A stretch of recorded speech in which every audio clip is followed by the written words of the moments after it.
எங்கே வந்திருக்கா? எதுக்கு வந்திருக்கா? உனக்கு நீ என்ன சொல்ல போகிற?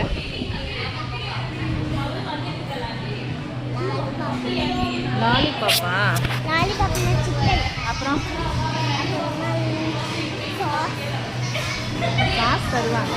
அப்புறம் என்ன சாப்பிடுவேன்? Maggi, noodles.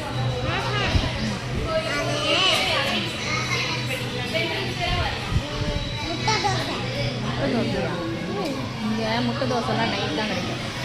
லஞ்சுக்கு என்ன வேணும்? பிரியாணி. சிக்கனா மட்டனா? மட்டனா? சரி, சாப்பிட்லாமா? இது அப்பா வரட்டும். அப்பா அக்காலாம் வரணும்ல, அண்ணெல்லாம் வரணும்ல. போகலாம் எல்லாரும். சரி, பாய் சொல்லு. சொல்லு. இந்த வீடியோ உங்களுக்கு ரொம்ப பிடிச்சா லைக் பண்ணி சப்ஸ்கிரைப் பண்ணுங்க.